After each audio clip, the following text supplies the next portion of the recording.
And welcome back to our program. Let me first thank so many people from all over the country and even worldwide who listen to our syndicated radio program who have sent emails and various expressions wondering what's happening in Baton Rouge and pulling for what we're facing here right now. It's tough living in Louisiana, I got to tell you. The natural disasters seem to come up on us regularly.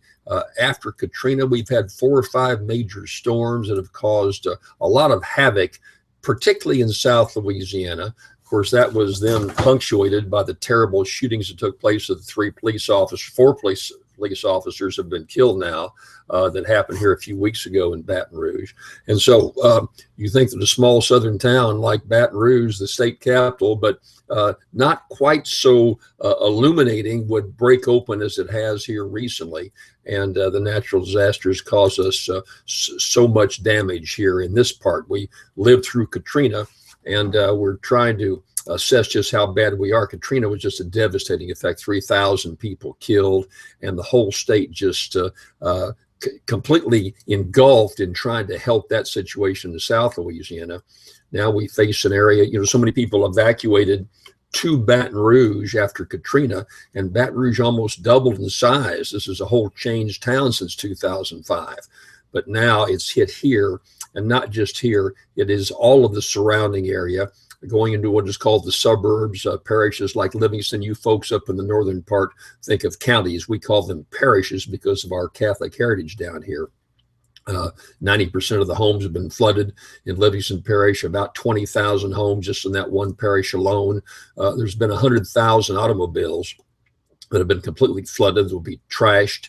And I would imagine 100,000 homes have been flooded and have to have major structural damage, if not complete destruction. So we're going through quite a bit here. And again, I want to thank all those who have expressed their interest in helping out in some way. Best way to help out would be to make a donation to the Red Cross. They do a very effective job down here, as they do all over the country, in my opinion. And so the Red Cross knows what needs are prevalent and how to get those areas taken care of. There are probably 75 to 100 shelters down here right now, down below. And interesting how the water has come back. Let me tell you a little bit about this storm. This was the perfect storm. There's no way that 10 straight days of torrential rains would hit an area. It just never has happened in the history of the United States. But the weather patterns, if you talk to weather people, will talk about a low pressure that probably should have gone off the Gulf of Mexico. Somehow or other, with a combination of westerly winds, got situated over South Louisiana. And it started to rain, and it rained and rained and rained. And I can tell you, it was torrential rains day and night for some 10 days here. We had overflowing in our pool and all the surrounding area here. Didn't get to our house. I live in a subdivision that's about 105 feet above sea level. As a consequence, we don't get the high water here. But what you had was, and a lot of people think, oh gosh, you live on the Mississippi River, I guess that floods. That's not the problem. That's not the problem. What we have is hundreds of tributaries, canals, small inlets that are the drainage portion of Mississippi, a lot of North Mississippi, North Louisiana, and they come down from tributaries into canals, into smaller rivers, and then eventually get into the Mississippi River. But what happens when the backup starts, when there's so much rain, these tributaries can't handle this and they back up. And instead of coming down towards the river, they back on up, overflow, and that's what causes all the massive flooding. We had just so many overflowing tributaries. There's a river called the Game Meat River. The highest it's ever risen in the history, the record's been kept, is 41 feet. Just very high. That would be a high level. I passed over it yesterday when I made my back way to New Orleans. It took a good bit of time. It's up to 46 feet, 5 feet higher than anyone has ever recorded it in the history. So these torrential rains have caused all this rising and caused this massive damage. As I say, shelters throughout. So many of my friends have been wiped out with their homes. I've got who lost everything. You know what happened? Had one friend who's an active blogger and who shares information with me all the time, sitting in his home watching the event on television, watching the rains on television, looked out his window and saw the floodwaters coming towards his house. And He and his wife grabbed a couple of trash bags and put what a few things they could gather and got out the door, and the water was already up to their waist. They had to call for help to get a boat to rescue them. By the way, we've got boats coming from all over the state of people volunteering to rescue. Now, here's the problem now. The rain stopped, and you think, well, great, the sun's out, that's going to take care of it. It doesn't, because all these tributaries I told you about are still coming in.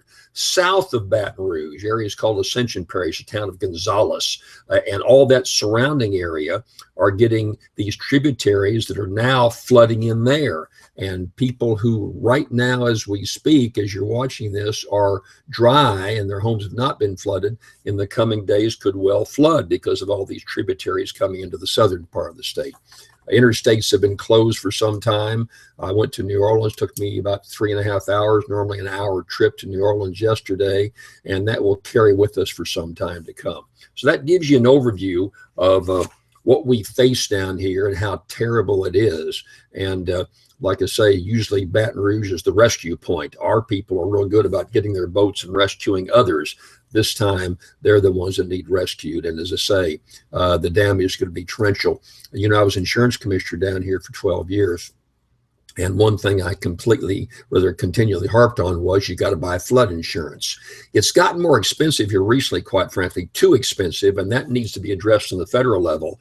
But the cost up until recently was not that big, and yet people just would not buy flood insurance to pay maybe $30, $40 a month added onto your insurance premium. They just didn't want to do so because they said, gosh, it's never flooded here before, but you're living in a massive flood zone in the state of Louisiana, and I don't care where you live, you ought to have flood insurance. And people learned a very hard lesson this time around. FEMA will come in and give you up to $33,000. You can get some low interest loans. But people that have $300,000, $400,000, $500,000 homes with no flood insurance are going to suffer dramatically as they try to rebuild and put their lives back together. So I'll keep you posted in our show. I'll talk about a lot of my Sunday radio show that's heard coast to coast all over the country, my syndicated program. You can find out exactly where it is in your area by going to my website radio listing, or checking your local listings at these times and stations. So thanks for looking over my site. Hope you enjoy it, and we'll be back next week to give you more of an update. Take care.